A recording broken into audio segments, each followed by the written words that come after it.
हे काय आहे? हे आहे थट्टे इडली. काहीतरी नवीन प्रकार ना. खूप टेस्टी झाली म्हणतात. चला सांगतेस कशी केली. काही नाही हो, तेच आपलं इडलीचं सारण. ते मस्त मिक्स झालंय बघा, कसं फुललं होतं ना. आता जेवढं मला हवं तेवढं मी साईडला केलंय. एका पातेल्यात घेतलंय, मीठ टाकलंय बघा. आता याला छान मिक्स करूयात. आणि इकडे मी गॅसवर बघा काय करत आहे, सांगते हा तुम्हाला. एक भांडं घेतलं, त्याच्यामध्ये असं पाणी घेतलंय थोडं, म्हणजे अर्ध्याच्या वर. आणि पूर्ण भरायचं नाही आहे आपल्याला. तिच्यावर असा सुती कापड घ्यायचा आणि तो असा बांधायचा. आता तो गॅसवर ठेवायचा, त्याला चांगली वाफ धरू द्यायची. नंतर वरून असं थोडं पाणी टाकायचं, थोडं, जास्त नाही. आणि नंतर इडलीचं सारण टाकायचं. तुम्हाला जेवढी मोठी इडली हवी ना तेवढं. याची टेस्ट खूपच वेगळी लागते, म्हणजे आपल्या इडलीपेक्षा थोडी वेगळी आणि भारी होते बरं का.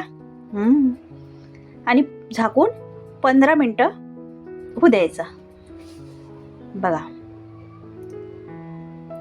15 मिनटानंतर ही अशी झाली. आले ना तिच्यावर छोटे छोटे असे मस्त जाळीदार, है ना. आता बघा मी काढून घेते.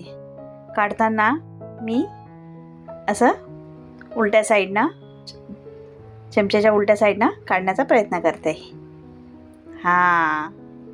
खालनं पण मस्त निघाली आहे ना. आता याला काढून घेऊयात.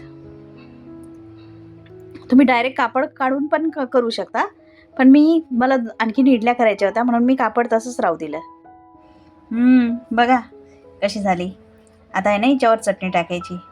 या चटणीची रेसिपी हवी असेल तर मला नक्की सांगा, मी तुमच्यासोबत ही शेअर करेल.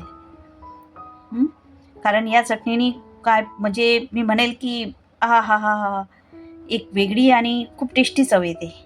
आता वरून तूप टाकायचं आणि कट करायची आणि खायची. झाली का आपली इडली तयार.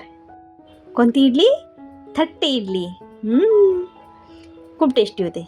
तुम्हाला आवडल्यास लाईक करा, शेअर करा, कमेंट करा आणि सबस्क्राईब करायला विसरू नका बरं का. आणि तुम्हाला ही चटणीची रेसिपी हवी असेल तर मला कमेंट करा. चला ओके, पुन्हा भेटूयात. बाय.